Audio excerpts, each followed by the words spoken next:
March 2nd, just a couple months ago, we experienced one of the greater trials in our life.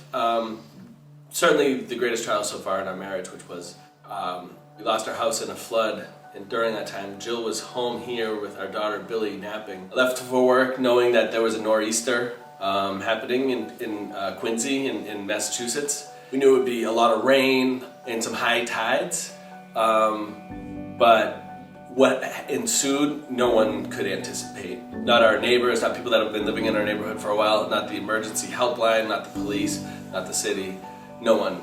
So I was at home and I put Billy down for a nap. The water started coming up the street around 10 o'clock. And I could see that cars were trying to drive down the street, but they couldn't get down. I got really nervous, and the water was coming up really fast. And I called Cory and told him he needed to come home and come get us. By the time I got to the road, it was closed, and there was already cars underwater. I was on the phone with Cory, and he said, you know, if it starts to come in the house, call 911. And go up to the loft. And so at that point, I hung up with him, and maybe 3 minutes later, I heard this whooshing sound that sounded like the Titanic, and the house was starting to take on water.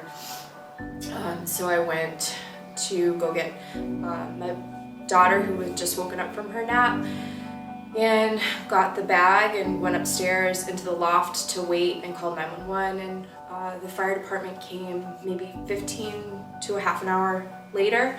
As we were sitting up there, I was just praying and asking God just to keep us safe and to keep our neighbors safe.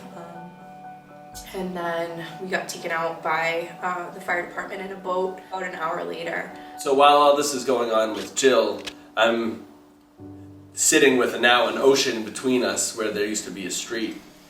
And having this moment of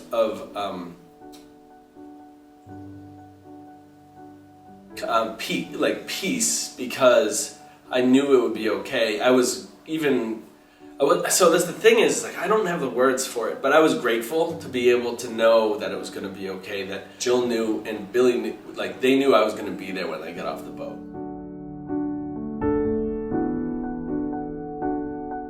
So essentially the point that we're at is we're going to be required to elevate the house as Right. part of the building code and FEMA's regulations because of the substantial damage that was done to the house in order to get a building permit.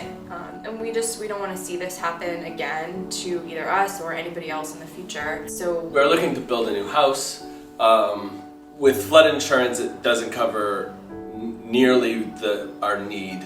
And people have been so generous already. We've seen such an outpouring of support from our families and from our church family and our community and the city. And asking for help is a really tough thing.